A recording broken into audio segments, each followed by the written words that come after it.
Hi, everybody. Thank you for joining us for this No CD live webinar. This is really a chance for everybody tuning in tonight to ask any and all questions you may have related to common signs and symptoms of OCD, obsessive-compulsive disorder.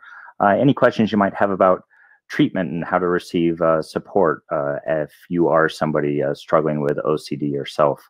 I always tell people as we do these types of webinars, there's no right or wrong to it. There's no good or bad questions. Really, it's anything you're curious about, anything you'd like to learn more about, either for yourself or a loved one you might know that seems to be struggling with some symptoms that go along with obsessive-compulsive disorder.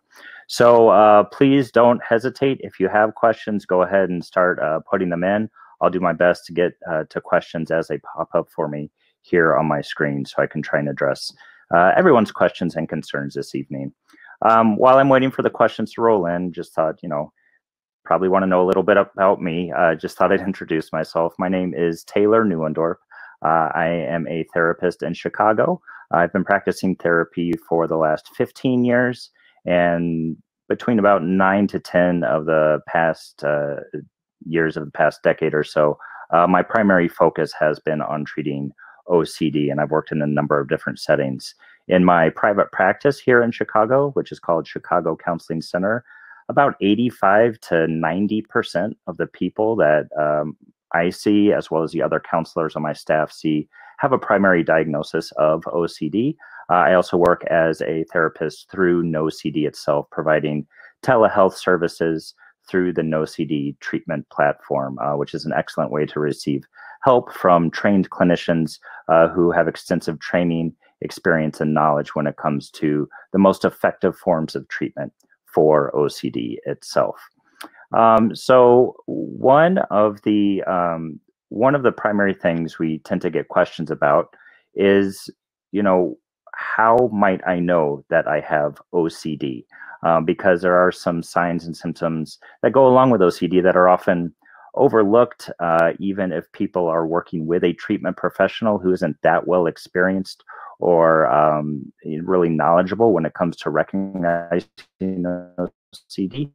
They can be misdiagnosed. Most commonly, OCD is kind of mistaken for general anxiety and sometimes depression. So there are a lot of people who go through years and years of suffering with their OCD symptoms before they're actually able to get properly diagnosed and are able to actually then receive the most effective treatment possible, which is cognitive behavioral therapy, or CBT, and ERP, which is exposure and response prevention. And I'm happy to talk more about those later on if people have specific questions about that. So again, a common question we got is how do I actually know if I might meet criteria for obsessive compulsive disorder? So one thing to know is a lot of times people are experiencing obsessions in a few different forms. There are two key components to OCD. People are experiencing obsessions, and then they're usually engaging in some sort of compulsion, some sort of compulsive act, whether it's an outward physical act or a mental act, if you will, a mental ritual they're going through in response to the discomfort, distress, and anxiety that comes along with the obsession. So as far as what could constitute an obsession itself, it could be a number of things.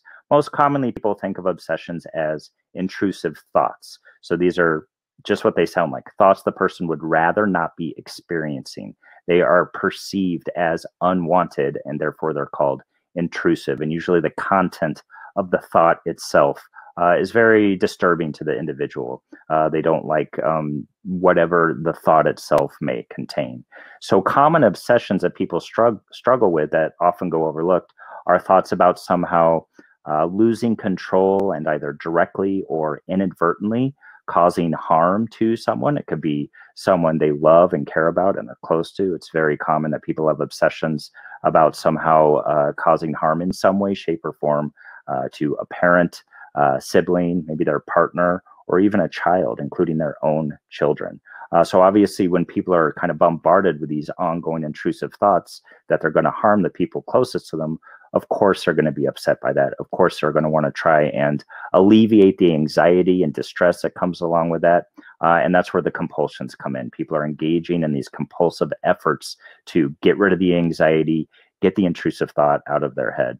Other common intrusive thoughts people experience, it could be fears that they are somehow contaminated. It could be either actually contaminated with dirt or germs. There's also a phenomenon known as emotional contamination, where people just don't like having certain negative feelings. And then along with that, there's an obsessive fear that they might somehow then spread those negative feelings to other people as well.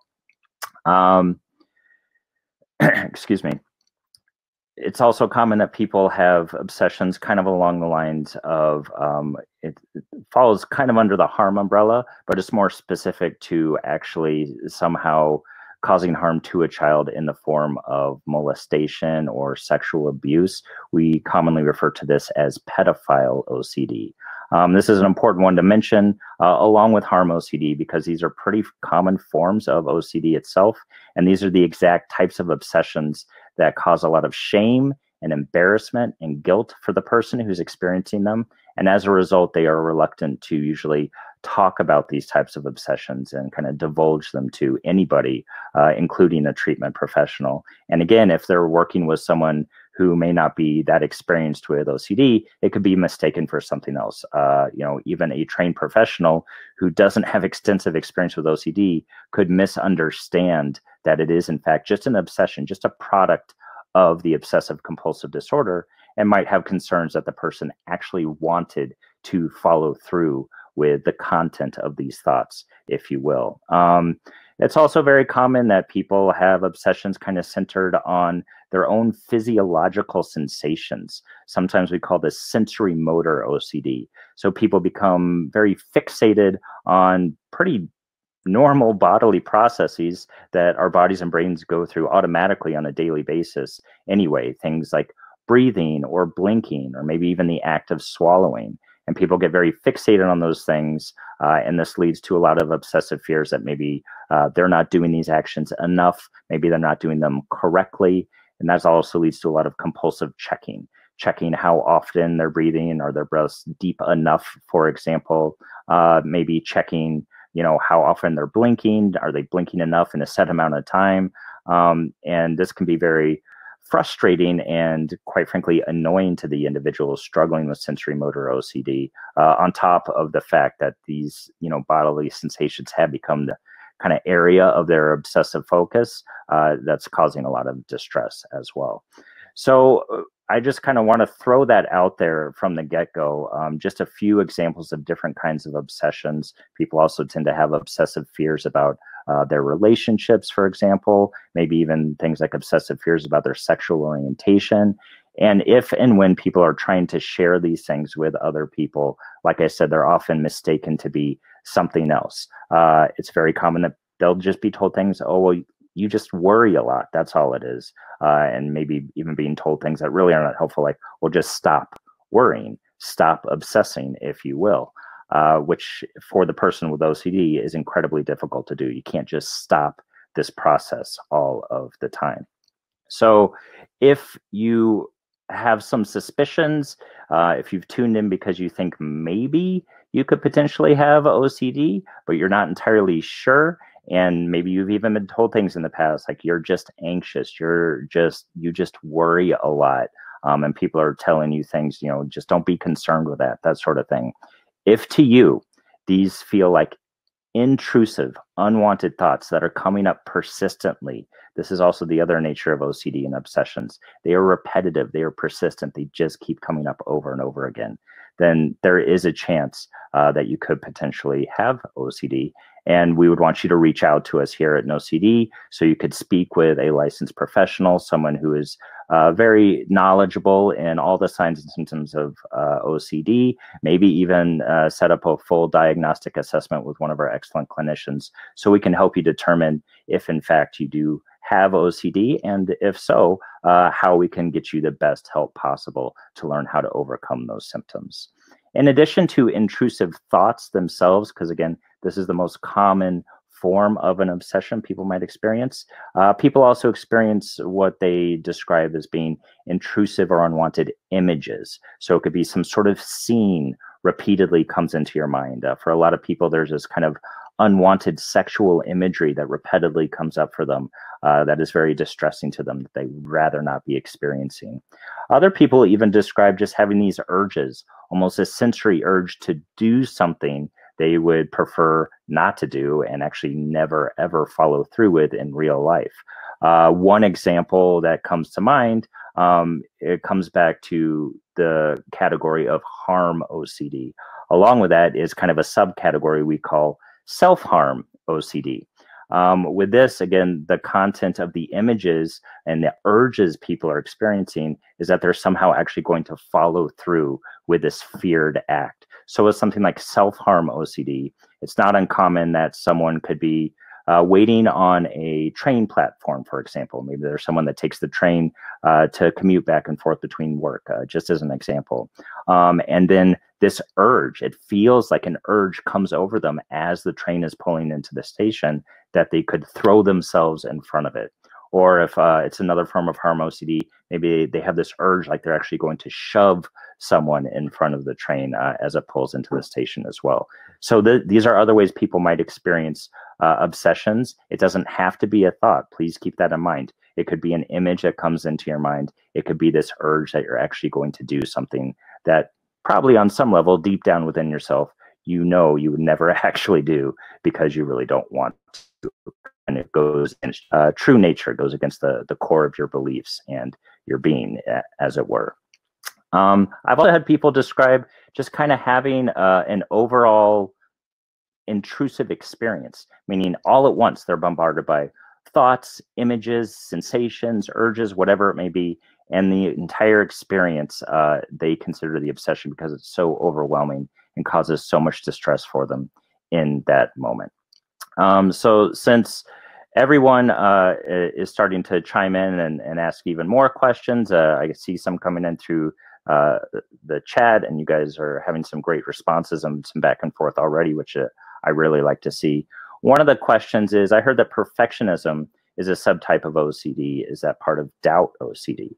That's a great question, and something I could certainly talk about for a little bit. It's very common that people with OCD will have perfectionistic tendencies of some sort.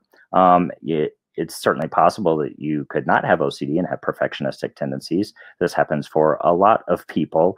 But yes, with OCD itself, very, very common that people will have these perfectionistic tendencies. This can come out in a few different ways as far as the obsessions someone might be experiencing with what we call perfectionism OCD. A lot of it is this ongoing doubt that things are just not quite right. Whatever they've done, whatever task they've undertaken, maybe it's even just kind of putting things down on a counter a certain way, whatever it may be, there's this ongoing sense that things are off. The doubt that keeps coming up for the person again and again is that things are not just right. They're not perfect as far as how that person perceives them. So this then leads to a lot of compulsive efforts to try and have things feel perfect or just right. And just to be crystal clear on this, this is a type of OCD we refer to often as perfectionism OCD. We also often refer to it as just right OCD because for many people, there's no other way they're able to describe it. They just keep going with these compulsive acts, whatever it may be, until things feel just right. And once they get that certain sense that things are just right, perfect, whatever it may be, then they can move on to whatever the next thing is. So this might come out again, and you're just trying to put some things down on your kitchen counter, for example, and it doesn't look just right to you. And then the obsession time and time again is that it's off and you're really uncomfortable with that feeling. It's so overwhelming to you. You feel compelled, literally compelled to do something about it. And that's why we call them compulsions. So you might find yourself organizing and arranging things over and over and over again until it feels just right or perfect to you. And really that just right feeling can go along with any sort of compulsion. I've worked with numerous people over the years that feel whatever their compulsive act is, even if it's a mental ritual of some sort, they have to repeatedly do it until it feels just right. And once things then feel perfect, are they able to move on to whatever the next thing may be. So it could be anything, literally, turning the lights off and on until it feels just right. It could be checking things, checking locks on your door, checking the stove before you leave your house or apartment. And again, the only way to describe it is you're going to continue to check over and over again till it feels just right. And there's this sense that only then could you leave the apartment, for example. This can be really kind of impairing as far as somebody's ability just to function day in and day out. If there's this ongoing perceived need to have everything feel perfect. I've worked with lots of students, for example, all ages, high school, college, graduate students, who find that these perfectionistic tendencies really interfere with their ability to get work done in a timely manner. So people might be rereading sentences or passages in a book that they're responsible for studying over and over and over and over and over and over and over again in a compulsive way. And again, the obsessive fear behind it is that they have to remember everything 100%. They cannot forget a single piece of information. It's their responsibility to remember everything. These types of obsessive fears come into play. And then purely out of that anxiety and distress that comes along with that obsession, people are compulsively rereading things and actually not even really absorbing the material, because all they're really trying to achieve in that moment is that feeling that it's just right, that things are perfect, and then they can move on. Same thing with writing or typing out a paper, working on any sort of project. People will rewrite, re-edit, rewrite, re-edit, continually check their work, and it is all out of this sense that it all has to feel just right before they can move on. So hopefully that answers your question a little bit about how perfectionism comes into play with OCD. It's very, very common. As far as doubt OCD, which you reference, doubt is a core component of OCD, period. I always tell people the two main components that go along with OCD are doubt and fear. And these are what obsessions do. They create a lot of doubt for the person. And in general, people don't like uncertainty. So once there is doubt there and things start to feel uncertain, that causes the fear. And then the compulsions arise out of that fear and doubt. The compulsions are a direct effort to try and alleviate that fear, like I mentioned earlier, or somehow get rid of that doubt. People are searching for a 100% solid sense of certainty, when a lot of times in life, most times in life, in fact, that's impossible to achieve. The way life is in general, things are just uncertain. And when we're working on overcoming OCD symptoms, we're not trying to create more certainty, because that can become very compulsive for an individual. Instead, what we're trying to do is help people increase their tolerance of uncertainty and just learn how to better accept the uncertainty they're going to come across in their day-to-day life. So very, very good questions to start off already. Another question here: how long should I do ERP on my own without a therapist? Should this be for a year or until I feel better? Okay, so I'm going to talk about ERP, which again is exposure and response prevention. This is really considered kind of the gold standard of treatment for OCD itself. Time and time again, this is a method of treatment that has been researched decades in and decades out, and it is simply shown to be the most highly effective form of treatment to help people learn how to manage their anxiety and discomfort that tend to come along with obsessions. And it really helps people truly learn how to stop their compulsions. And that is a key component to overcoming OCD and feeling like you can manage it day in and day out to the point where it's not really impacting your life in a negative way at all anymore. The bottom line is that you have to actually learn how to stop your compulsions. And that's what exposure and response prevention is. I have to say, I'm just going to be totally honest with this. I actually do not recommend just trying ERP on your own, because it is going to be even more effective for you. And chances are you're going to feel better more quickly if you're working with someone who is well experienced and trained in how to kind of guide you and teach you how to engage in exposure and response prevention. And this is for a couple different reasons. First of all, ERP can be a very challenging form of treatment. We always say it is a lot of hard work because a lot of it does involve people directly facing their fears, facing some sort of obsession that they're usually trying to get their mind off of, and actually just coping with the anxiety that they're usually making a lot of efforts to get away from and get rid of. And that is the exposure piece of exposure and response prevention. It is usually most effective when it's gone about in a gradual, systematic way. So working with a trained professional like an OCD therapist is a way to, really kind of create the most effective plan to systematically address each and every one of your obsessions and triggers. And a trained therapist, especially someone who's worked with OCD, can help you come up with the most effective and appropriate exposures possible and help you learn how to gradually work up to what feel like bigger and bigger challenges, kind of more daunting triggers, maybe kind of what we will call higher level obsessions that the person might have some, quite frankly, some fear about facing. The other half of ERP that is equally important is the response prevention. And quite simply put, if you are not actively working on making every effort to resist your typical response when you're going through ERP, and for people with OCD, that typical response is the compulsion itself, you're simply not going to feel better. You're going to continue to feel stuck. So ERP, as effective as it is, it really requires some guidance from a skilled professional. So this is a great example of, if you wanted to learn more about that, you can click on the link above. You can schedule a free 15-minute consultation with one of our staff members at NoCD.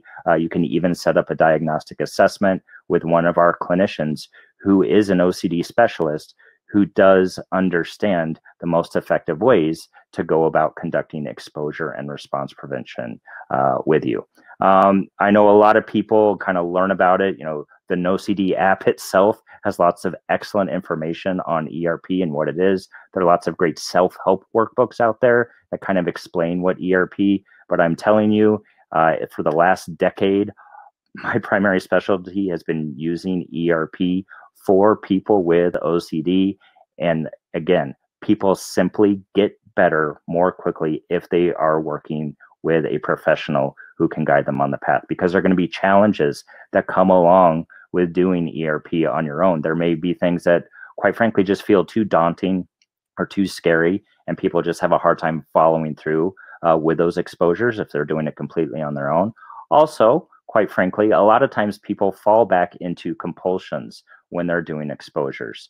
So again, keeping in mind the response prevention, learning how to resist and eventually completely stop compulsions is the key to overcoming OCD. You need to be working with a professional who can help you identify if you have actually fallen back into compulsions as you're going through ERP. This is especially tricky with what are known as mental compulsions. And these take a number of different forms that we see time and time again.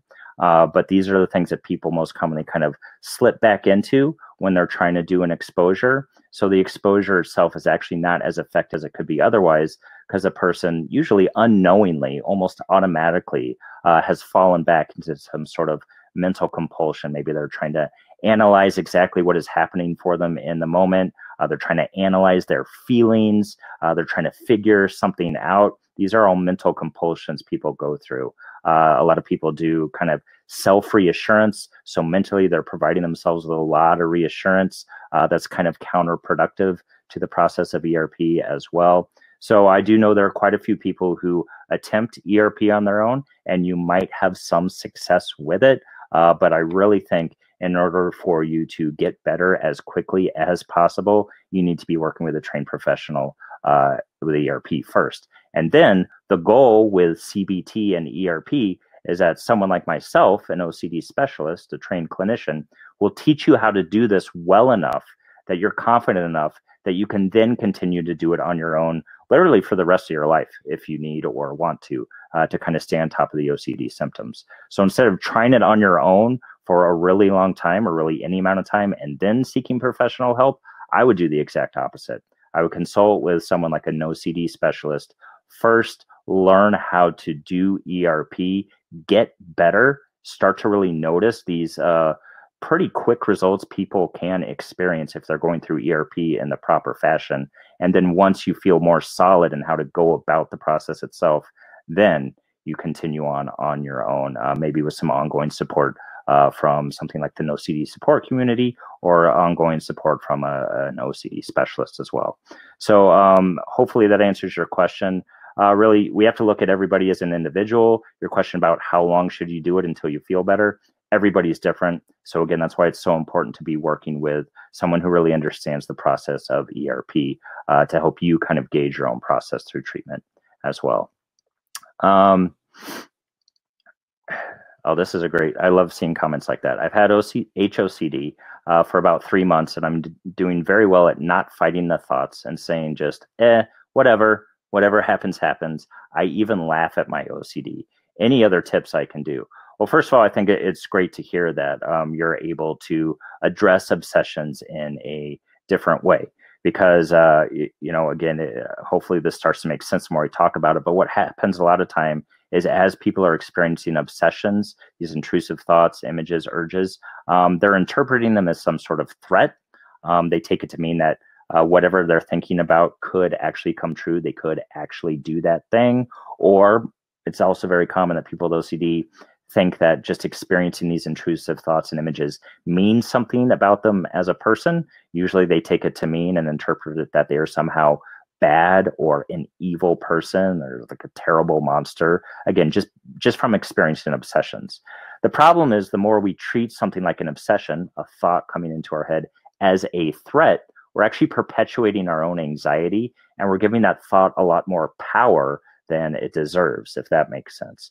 So this approach you're describing, being able to have intrusive thoughts come in and just kind of go, whatever happens, happens, that to me says that you're no longer treating those obsessions as a threat, which is excellent. That is not easy to do with OCD.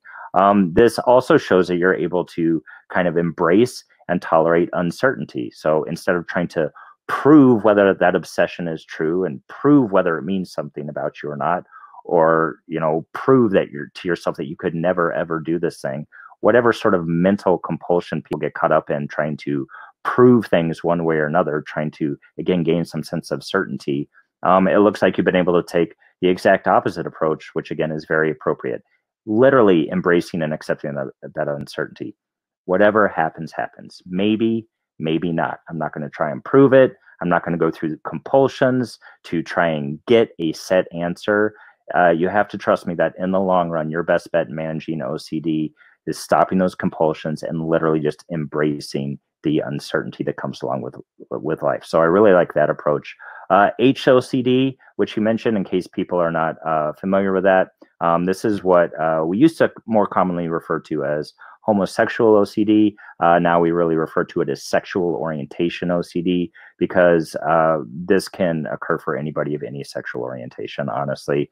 And most commonly, it's these repetitive, persistent obsessions related to one's sexual orientation. And this can often cause a lot of distress for individuals, not because they have a problem with being, of the other orientation, whatever it may be, but because they're worried that they're not in touch with some core piece of their identity. A lot of times people who are in committed relationships and have these HOCD related obsessions start to then have concerns about what it might mean for their relationship that they're already in. So when he's referring to HOCD, that's what he's referring to.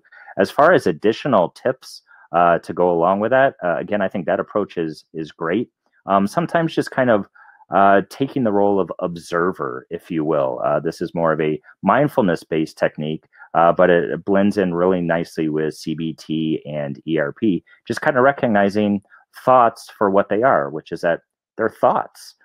These are just things that come into our mind. And there's more and more research coming out, especially over the last decade, that shows that pretty much everybody experiences what could be considered intrusive thoughts. I know I've had them. I've had thoughts and images I would prefer not to experience just come into my head.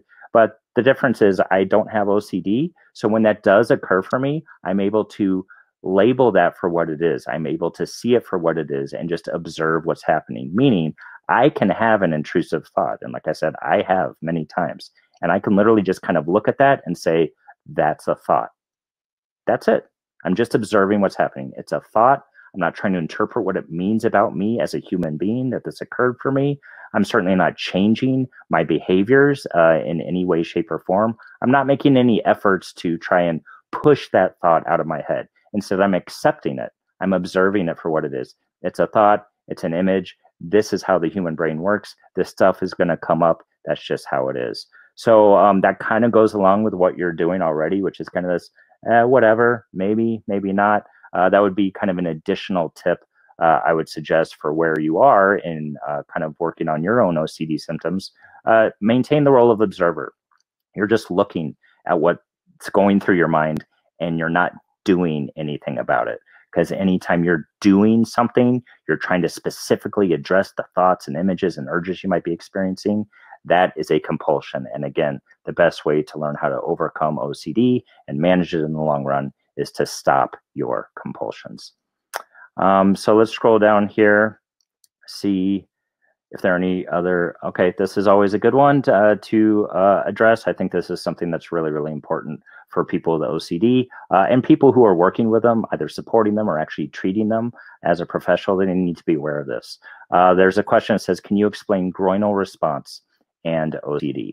So first of all, everybody needs to know groinal responses, what we often call groinal anxiety, is very common with OCD, and we see it with different kinds of forms of OCD. So it certainly happens with sexual orientation OCD, like we were just talking about. Can happen with pedophile OCD, for example. Can even happen with something with like relationship OCD.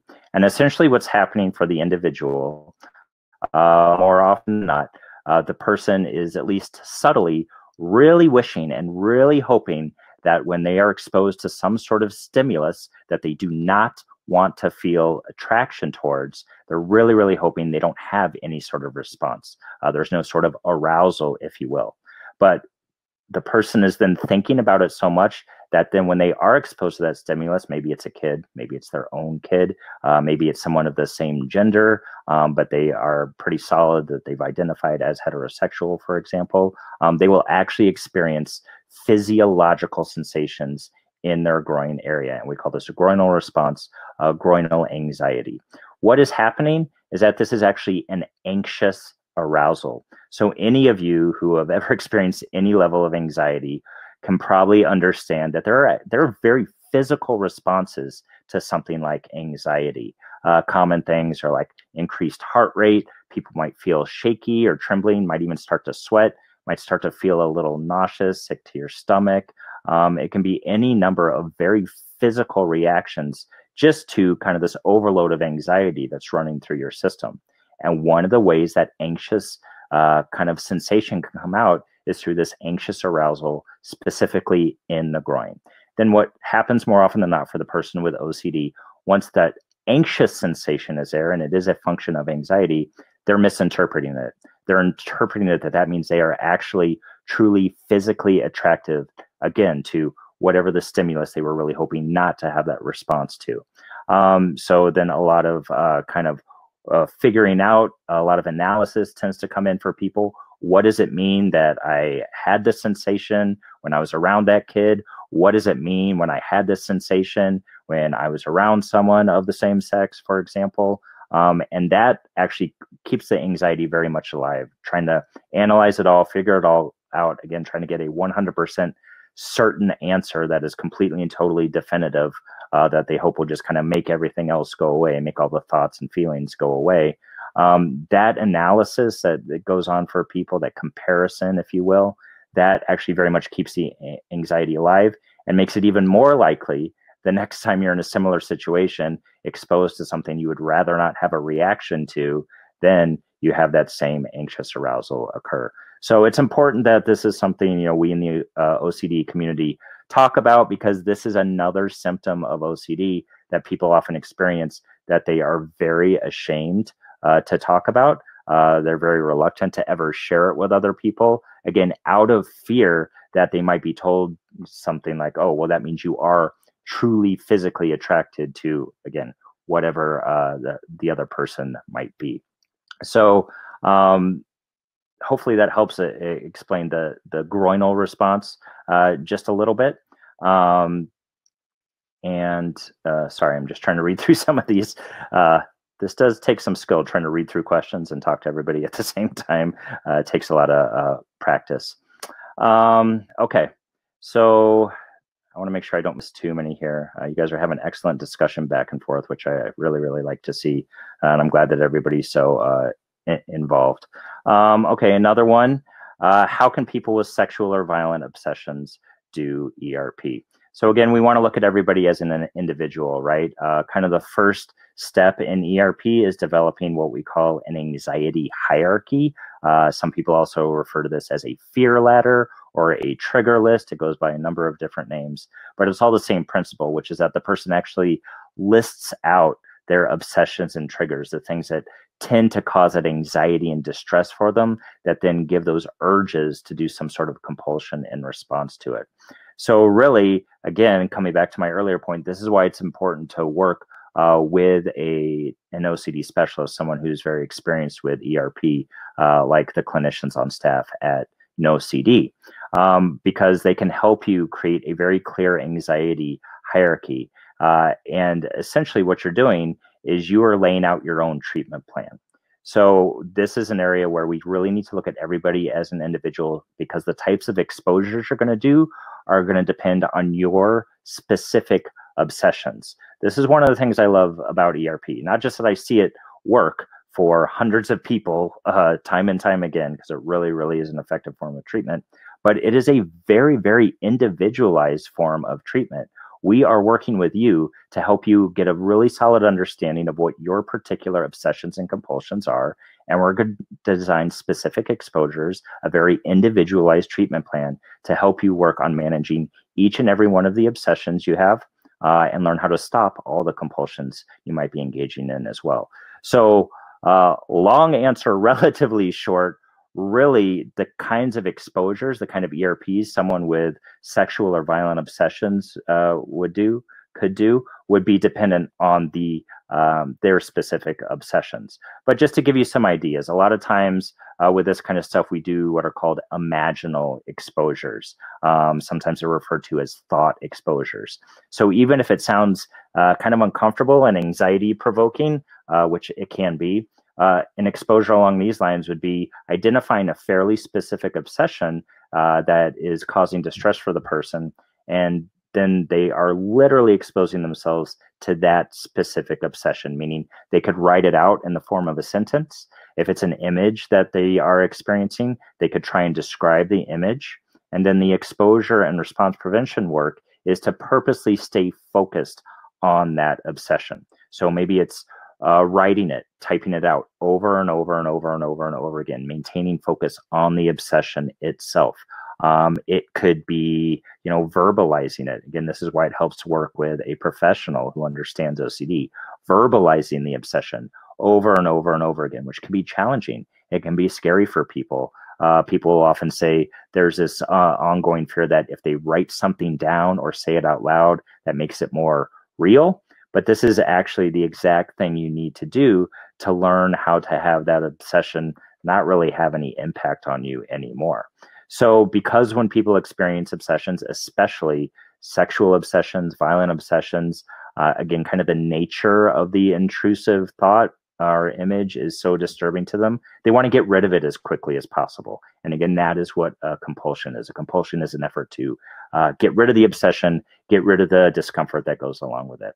So with ERP, you're actually staying focused on the obsession itself and just learning to withstand any of that distress or anxiety that goes along with it, all the while making that very, very active effort to resist engaging in a compulsion. And what happens for people is the more they purposely expose themselves to their obsessions and they're not trying to get away from them, not trying to solve them, or get rid of them, or whatever it may be, the more they're purposely focused on it and they face it time and time and time again, that anxiety that used to be associated with it starts to fade. And then they start to learn, like I was saying earlier, oh, an obsession is it's just a product of our mind, really. It's just a thought. It's just an image that seems to come into my head. It's a strange urge I get. But again, at the end of the day, it doesn't mean anything. So especially with things like sexual or violent obsessions, these imaginal exposures could be really, really effective. And again, all the specialists on staff here at NoCD know how to kind of suggest and guide people in trying different kinds of exposures. So if you wanted to learn more about that, you can go ahead and click on the link above. If nothing else, get that free 15-minute consultation to learn more about the services that NoCD provides, learn a little bit more about your specific symptomology, and like I said, potentially set up a diagnostic assessment with one of our great clinicians who could help you better identify what obsessions you are struggling with, maybe even help you kind of clarify the compulsions you're engaging in, and help you better learn how to manage all of that through ERP. That's a very good question. I will say, quite frankly, you can do exposures for any type of obsession. And the main thing that people can learn through the process of ERP is that simply thinking these things, writing them out, saying them out loud, simply doesn't mean they're going to come true. So you could experience this stuff all day long, and it doesn't mean it's going to come true. It doesn't mean anything about you as a human being. Okay. Okay. Wow, this is lots of good questions. They just keep coming in. It's been my experience and that of many of my fellow sufferers with OCD that there doesn't seem to be much in the contemporary literature about a fear of psychosis or schizophrenia. In your opinion, why do you think that is? And for some with a similar question, could you describe an ERP exercise for this theme? Another excellent question. You're right. There is not much in the literature that addresses that specific type of obsessive fear, but I can tell you I have certainly seen it in numerous people with OCD over the years. And again, keep in mind, obsessive fear can really kind of attach itself to anything. So what is probably a little bit more common is that people will express these obsessive fears that somehow they're just going to lose control. Somehow they're just going to snap, go crazy. We hear that a lot. That is very, very common. That is probably referenced more in the literature. There are a lot of different diagnostic assessment measures out there, these assessment instruments that screen for OCD that will have questions along those lines. Does the person experience fears related to somehow losing control, going crazy, that sort of thing? But then within that, people do have these more specific fears that they will somehow just become psychotic one day. Somehow they'll just become schizophrenic. A lot of times people have fears that the OCD is not OCD, and they're worried that it's actually something else like schizophrenia. And people can worry just about, and it's really more than a worry with OCD. Again, it becomes this really intense, repetitive, obsessive fear that they could then develop another type of mental health or behavioral health issue that they simply don't have. So other common fears are things like they might all of a sudden somehow just become bipolar overnight one day, something like that. So the psychosis or schizophrenia are probably more common than is actually referenced in the literature. So if it helps at all, just know that I and my colleagues have seen this a decent amount. It's these fears, again, that somehow they're going to lose control of their own mind, essentially. As far as ERP exercises for this theme, another excellent question. So you could do things that, well, I'll say this first. Sometimes you can take compulsions that the person is already engaging in and actually turn them into an exposure. So with this, if, for example, part of the compulsion was researching a lot about things like psychosis and schizophrenia, which happens a lot. People who have these fears about somehow just contracting another mental illness, people who have fears about being ill, somehow getting some sort of disease, that sort of thing. It's a very common compulsion that they're spending a lot of time Googling symptoms, maybe even using search phrases like, how do I know if I'm psychotic? How do I know if I have schizophrenia or signs of schizophrenia? So if that is a compulsion for the person, and this is just one example, you could actually take that and turn it into an exposure, meaning the person purposely invokes the obsession. what if I become psychotic, for example, and there's some discomfort that goes along with that. Then they actually start the compulsive process of starting to research more about something like psychosis or schizophrenia. But the goal with the exposure is they start to do it just a little bit and then stop. Literally stop the compulsion and make every effort to resist going back and trying to read or research anymore. That is because a lot of times people get so caught up in something like researching or reading, because again, like I was saying at the outset, they're hoping to find some piece of information that makes it all clear and answers all their questions. And that never ever happens. So they just stay stuck researching more and more and more and more, very, very compulsively. Or they could just have this perceived need that they have to keep researching until that just right feeling comes along again. Things feel okay. In the OCD mind, there's this perception that, well, I've learned enough now, I have enough information, now I can stop this and move on.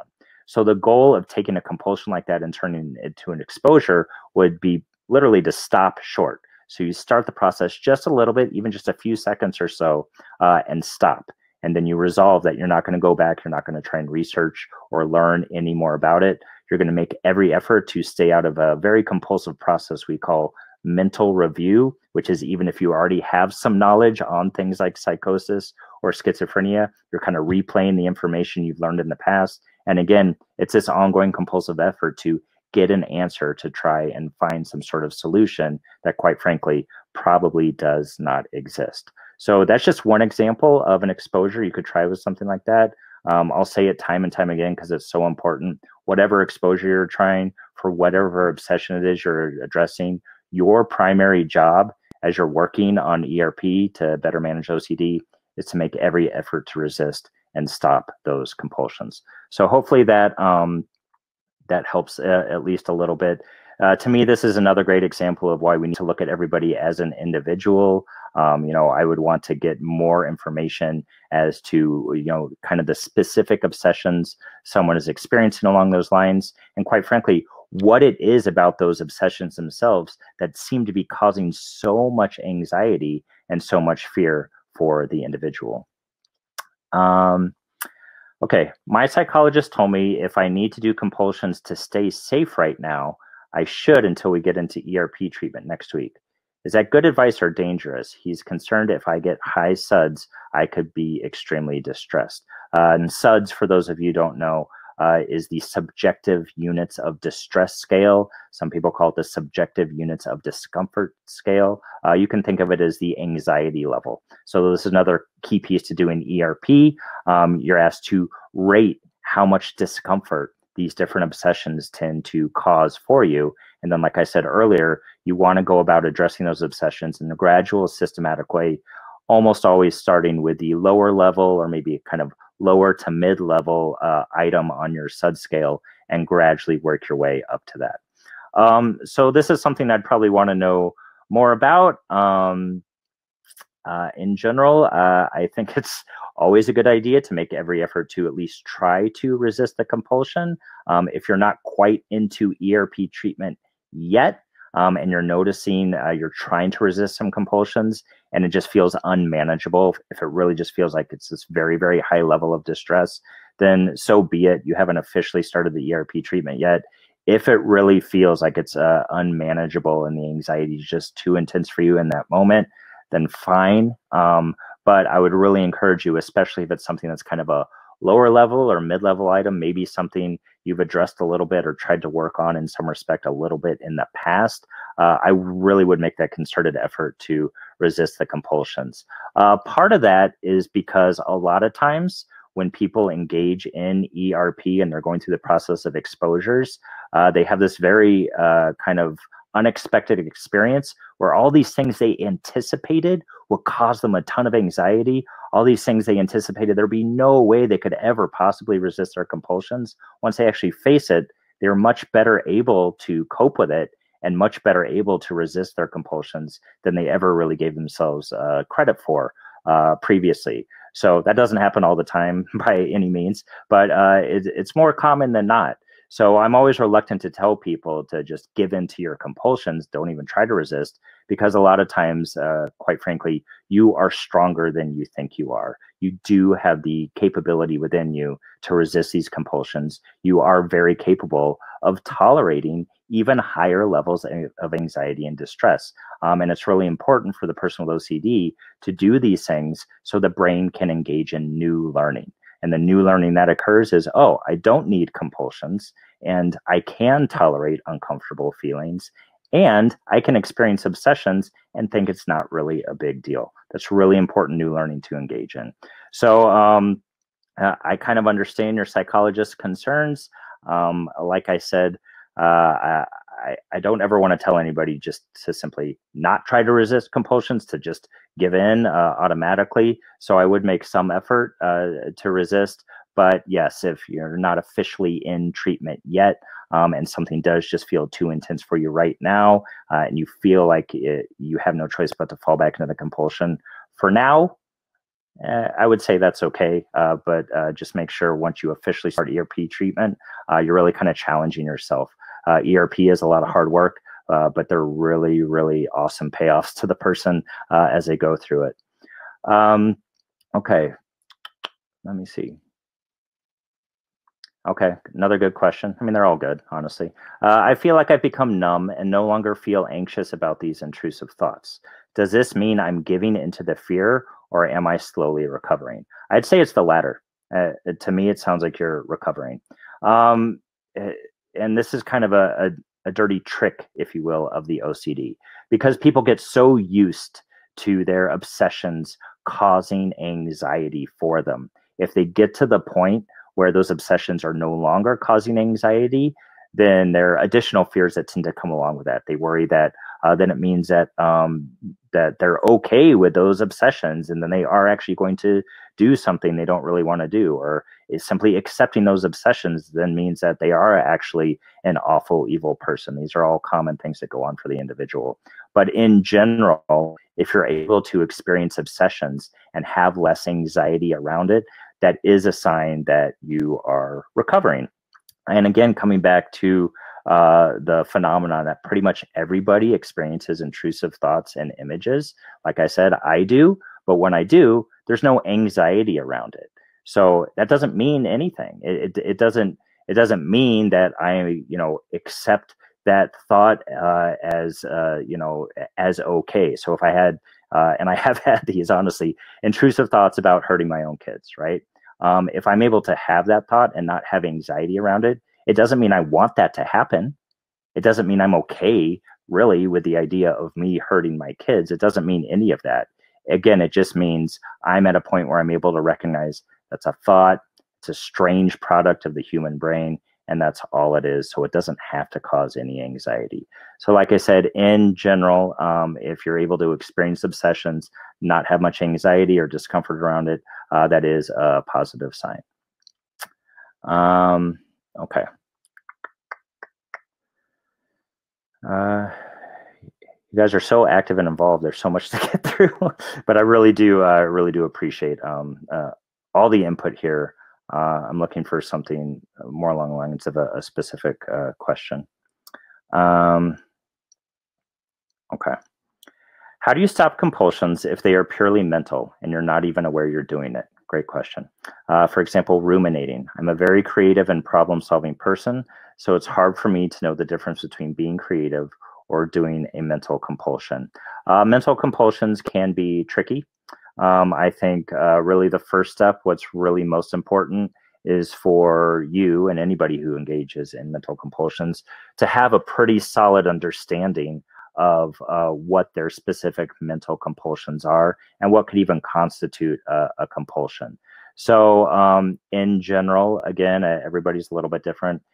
In general, if you feel like you have to go back to this process of rumination that you described in some sort of effort to, again, figure it all out, get some sort of set concrete answer that is somehow going to resolve the obsession or get rid of an uncomfortable feeling you might be experiencing along with it. If any of that is there to any degree, chances are it's still more of a compulsion. As far as the creativity, so many people with OCD are highly intelligent, really creative, imaginative people. And there are ways that they can use that to their benefit, certainly. So if you're able to go through some sort of mental process where you really actually feel like you're doing something creative, you're trying to develop a way to do something more creatively, or you're just thinking about ways to go about enacting whatever it is you're imagining, and it doesn't have that sense of distress to it. If there isn't that sense of urgency that it must be figured out 100%, then that sounds like just kind of a normal, imaginative, creative process a lot of people go through. So again, if you're someone that hasn't worked with a professional, I would strongly recommend that. That's a great area where an OCD clinician could help out just through, ongoing meetings and developing something like your anxiety hierarchy, really kind of clarifying for you what definitely is a mental compulsion and what might just be, a normal, creative, imaginative process your brain is going through. Okay. Can you speak a little bit about relationship OCD, please? Yes, I would be happy to, because relationship OCD has been something that people are describing more and more, especially over the last few years. We're just hearing more and more people talk about relationship OCD, people reaching out for help because they're experiencing symptoms related to relationship OCD. So this is another form of OCD that unfortunately is often overlooked and kind of dismissed, because whether it is, just someone in your life who you consider a support person who's not that knowledgeable in OCD, they're not going to fully understand what's going on if you're trying to describe the doubts and fears that are common with relationship OCD. And again, even working with a professional, if they're not knowledgeable enough in OCD and not experienced enough, on the surface, it could just look like, oh, you're just having some kind of natural doubts about a relationship. Maybe you're in a relationship that you actually don't really want to be in, and you're just kind of thinking about ways to get out. That's how it kind of appears on the surface. But for the people that do struggle with relationship OCD, the obsessions themselves, it's the same pattern as other forms of OCD.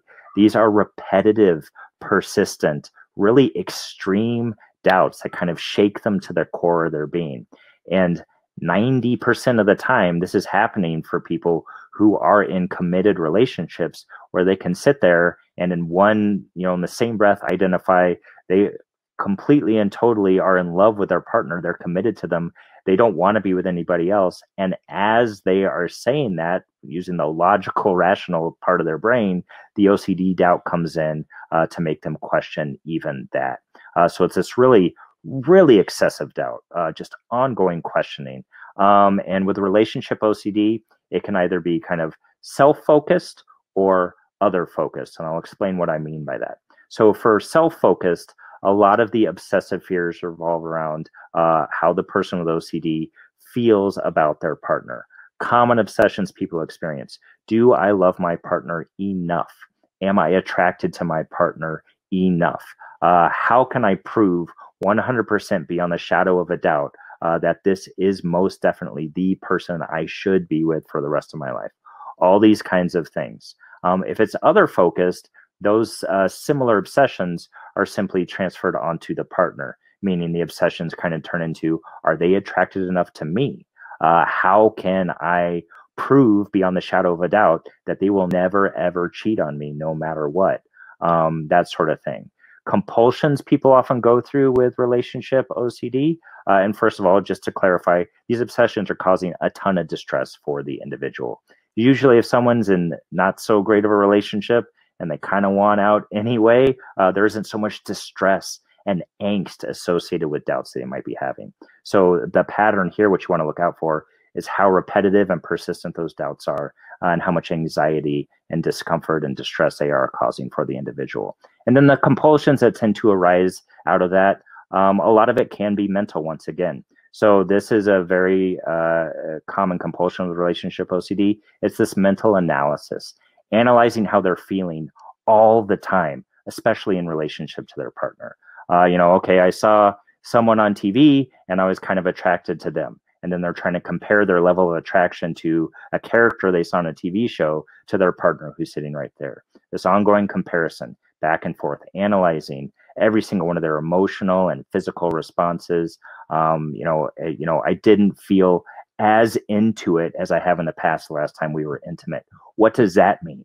Trying to analyze all of that, trying to figure it all out.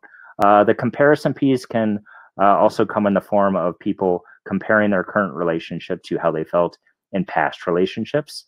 Some relationship they've made up in their mind that they can imagine in the future. Is it possible that there's somebody out there that I could even feel more strongly about? And if that's a possibility, then should I end this relationship with this person, even though I love them and care about them, just in case this other relationship that I have completely just made up in my own mind, this kind of scenario I developed in my mind, should I end this one in case that does occur at some point in life? So there's these really kind of convoluted obsessive compulsive processes people can get stuck in with relationship OCD, or comparing their relationship to kind of these ideal romances they might see in romantic comedies and romances in general, what they've heard about in love songs, for example. So a lot of this comparison and kind of analysis of every little thing is almost always occurring for the individual with relationship OCD.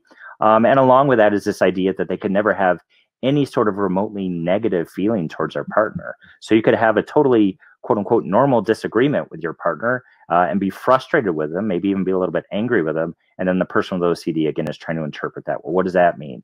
How come I'm mad at them? Is that a sign that we should never be together again?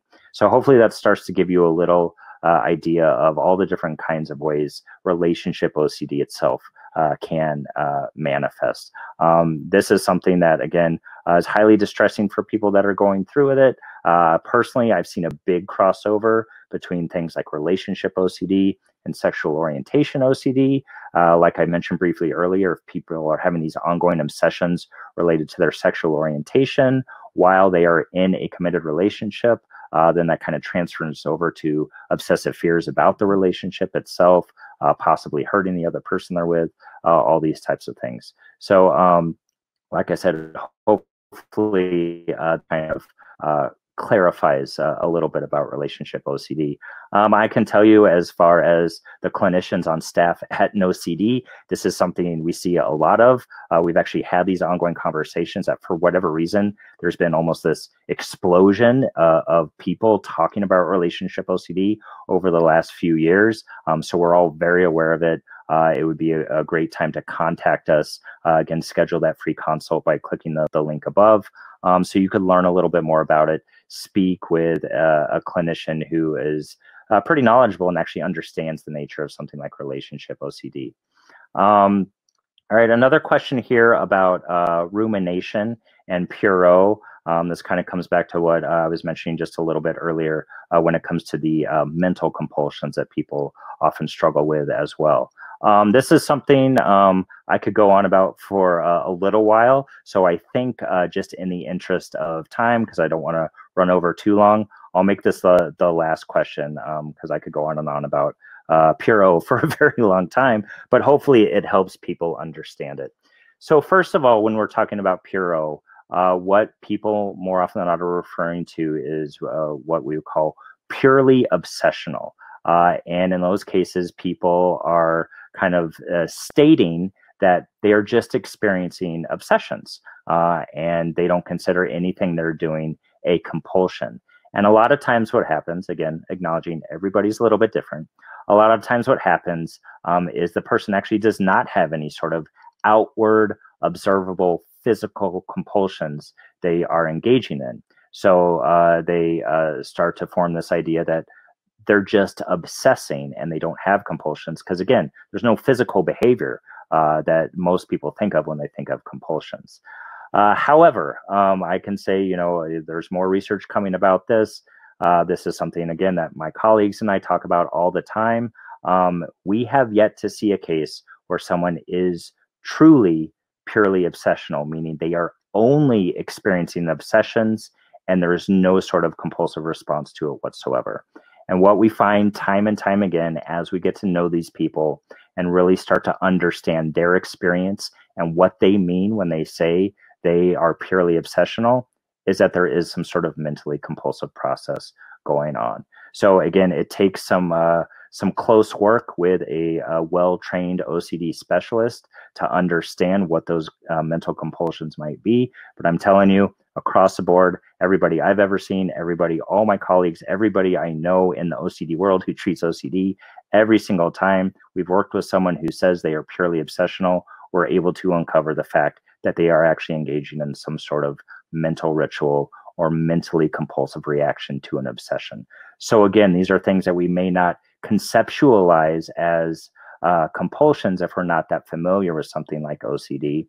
But I'm telling you, analyzing this excessive analysis, this nonstop analysis of things all the time, it can be related to anything, analyzing your feelings, analyzing physical sensations you're experiencing, trying to analyze how others might be perceiving you, what they think of you, how they feel about you. That is very much a mental compulsion. We call it trying to figure it all out. And that is what the person is doing. And again, it's this compulsive effort to find some sort of concrete answer that is finally, for once, going to actually answer all those obsessive doubts and questions they've had. And then those obsessions will just go away, the problem will be solved, and the person can go about their business with no anxiety or distress. That simply doesn't happen. And this brings me back to a very important point, which is that compulsions do not work. All compulsions really do is provide some short-term relief. It is temporary. Even if the obsession does go away for a little bit after you've gone through a compulsion, even if that discomfort associated with the obsession does fade and go away for a little bit once you've done the compulsion, whatever it may be, what happens after that? It always comes back, right? The obsessions continue to come back. This is the nature of OCD. The discomfort that can go along with obsessions is likely to come back as well. So compulsions simply don't work. And over time, because of that, people usually kind of build on compulsions, meaning over time, they're experiencing less and less relief from their compulsions. So all these different steps to the compulsive process keep getting added. And I've worked with countless people who have gotten to the point and will even say they're confused by their own compulsions. They don't even understand how it got to that point, and they're not even really fully sure why they're doing all the little different steps of the compulsive process. So all that is to say, compulsions don't work. Therefore, this excessive analysis, compulsively trying to figure everything out all the time, it's not going to work. I just have to be really blunt with people. You are not going to find that 100% certain concrete answer that solves everything and makes everything related to the OCD go away. So this is why it's really, really important to get the appropriate help, to get the treatment you might need based on where you are with the severity of your OCD symptoms. And again, even if you're not entirely sure that what you're going through is OCD, even if you maybe have had some different kinds of treatment in the past, but haven't really worked with an OCD specialist who can guide you on a very specific ERP plan, we really, really want you to reach out to us to get some more information on how you can get the help you need to really learn how to overcome your symptoms and live a happy, fulfilling, successful life. And this is important for everybody out there to know. ERP is really challenging. It is hard work, but there's a huge payoff to it. 97% of people who go through ERP experience positive results from it, meaning at the very least, they feel like they're better able to kind of manage their OCD symptoms day in and day out. Best case scenario, people get to the point where their obsessions are just like little blips. They just kind of come and go from their mind really quickly. They're not paying much attention to them. Maybe there's a tiny bit of an emotional reaction to it, but again, we're talking about a few seconds out of the day instead of times where the obsessions and the compulsions have taken hours out of your day, consumed all of your time and energy and focus and mental and emotional well-being. People can get past all that and have highly successful, fulfilling lives with OCD. So I just always want to end on a positive note like that. I work with OCD and have chosen to remain focused on it as my primary specialty. For these reasons, I see people have success with ERP time and time again. I simply see people get better and stay better. And that's what we want for you. That's why No CD was created, and we're providing the services we do and the support we do. So please, as I sign off here, do not hesitate to sign up for a free consultation. Let's get you down the path where we can get you the appropriate resources, the appropriate treatment, the appropriate help you need. I want to thank everybody who took part in the webinar tonight. Obviously, I did not have time to get to everybody's questions. That's usually the case, but you guys are having this excellent chat amongst yourselves, and I can tell that you guys are providing support for one another as well. And that's really, really important too. Being part of this community means we're all making an ongoing effort to help and educate and support others. So thank you all for taking part. We'll have another live Q&A next Wednesday. This is something we're trying to do every Wednesday evening at the same time, 7 o'clock Central. So please join us. Any ongoing questions you have, feel free to ask them then. And whether it's me, whether it's No CD's head of clinical services, Dr. Patrick McGrath, if it's one of our other clinicians taking part in the webinar, we will do our best to get through as many questions as we can. So again, last time I'll say it, don't hesitate to reach out, click on that link above, contact someone at No CD. We're going to do everything we can to help you get better and stay better. Thank you, everybody. Take care.